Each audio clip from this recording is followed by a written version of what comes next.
भगवान कहते हैं, तू करता वही है जो तू चाहता है और होता वही है जो मैं चाहता हूँ। तो तू कर वही जो मैं चाहता हूँ, होगा वही जो तू चाहता है। हेलो दोस्तों, मैं सोनपरी आज फिर से आपके पास एक छोटी सी कहानी लेकर आई हूँ। ये कहानी है भगवान श्री कृष्ण की और अर्जुन घूमने निकले हुए थे एक साथ। दोनों दोस्त घूमने निकले हुए थे। वहीं बगल में एक पंडित एक घर से भिक्षा मांग के दूसरे घर जा ही रहा होता है। ये देखकर अर्जुन को दया आ जाती है और उसे बुलाता है, उस पंडित को बुलाता है और सोने की पोटली दे देता है और कहता है, जाओ अब तुम खुशी खुशी ज़िंदगी जियो।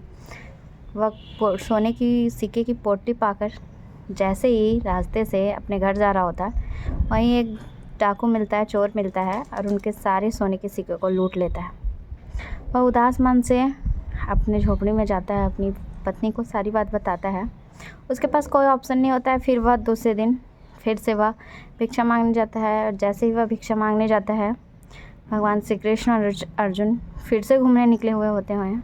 अर्जुन उन्हें देखता है, वह हैरान रह जाता है और कहता है, मैंने इसे इतने सोने के सिक्के दिए, फिर भी वह भिक्षा ही क्यों मांग रहा है।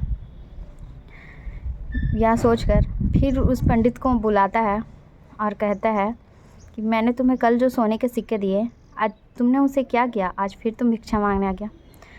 वह जो पंडित होता है, ब्राह्मण होता है, वह उनको सारी बातें बताता है जो उनके साथ कल हुआ होता है। तो अर्जुन फिर एक अनमोल मोती निकाल कर उन्हें देता है और कहता है, यह मोती बहुत ही अनमोल है, इसकी कीमत नहीं आंकी जा सकती है, जाओ अब तुम इससे अमीर बन जाओगे। वह फिर से अपने झोपड़ी की तरफ जाता है, खुशी से उनको नतमस्तक किए भगवान को प्रणाम करके फिर से वह अपनी झोपड़ी की तरफ मुड़ता है।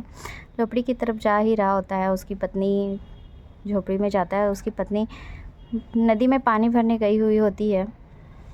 उसे कहीं वह मोती छुपाने का जगह नहीं मिलता है, चोरों की नज़र से बचाने का। तो वह एक पुराना घड़ा होता है, उसी में वह मोती डाल देता है। उधर उसकी पत्नी पानी भरने गई हुई होती है। गलती से दुर्भाग्यवश वह घड़ा टूट जाता है और उसकी पत्नी वापस झोपड़ी को आती है दूसरा घड़ा लेने। उस वक्त ब्राह्मण जो पंडित जी होते हैं, वह नींद में होते हैं, सो गए होते हैं। वह पुराना घड़ा उठाती है और पानी लेने के लिए नदी की तरफ दौड़ जाती है। जैसे ही वह पानी लेकर आती है, वही पानी में मोती जो होता है वह बह गया होता है। वह पानी लेकर आती है, पंडित जी उठते हैं और कहते हैं, तुमने यह क्या कर दिया। उस घड़े में मैंने कीमती मोती रखा था जो मुझे भगवान अर्जुन ने दिया था। हम फिर से वहीं आ गए। 2-4 दिन इसी तरह बीत जाता है। फिर वह दूसरे दिन फिर से वह भिक्षा मांगने जाने लगते हैं। 2-3 दिन बाद फिर से भगवान श्री कृष्ण और अर्जुन उन्हें मिलते हैं। अर्जुन देखकर उन्हें भिक्षा मांगते देखकर फिर से बड़े हैरान हो जाते हैं और फिर उन्हें बुलाते हैं और फिर उनसे सारी बातें जानते हैं। वह पंडित फिर से अपनी सारी बातें बताता है। अर्जुन कहते हैं भगवान श्री कृष्ण हाथ जोड़कर, भगवान आप ही कुछ कीजिए, मैं तो कुछ करने से रहा। भगवान श्री कृष्ण 2 सिक्के निकालते हैं और उस पंडित को दे देते हैं और कहते हैं, तुम अपने ही रास्ते में मुड़ जाना, तुम जिधर से आए हो सीधा अपने ही घर जाना, आगे कहीं नहीं जाना। वह भगवान का आदेश था, वह कैसे ठुकराता। और वह मन में सोचता रहता है कि उस भगवान के दोस्त ने तो मेरा इतना मदद किया, लेकिन भगवान ने तो मुझे 2 ही सिक्के दे के भेज दिया। वह जैसे ही जा रहे होते हैं, रास्ते में एक मछुआरा मिलता है। बहुत ही सुंदर सी एक मछली उसके जाल में फंसी हुई होती है। वह सोचता है कि मेरा तो कुछ नहीं हुआ, चलो इन सिक्के से वही मछली की जान बचा लेते हैं।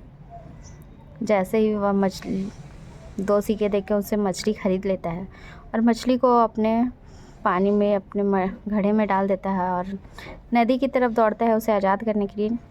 जैसे ही वह नदी के पास जाता है, वैसे ही उसे दिखता है कि वह जो कीमती मोती होते हैं, वह मछली खा गई होती है।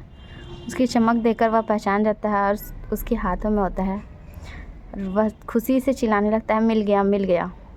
और संजोगवश उसी समय वह जो चोर जो उनके सिक्कों को लूटा था, वही पास से गुजर रहा होता है। और वह यह सुनकर उनके पैरों को पकड़ लेता है और कहता है, प्लीज़ आप अपने सीके लीजिए और मुझे सज़ा मत दिलवाइएगा,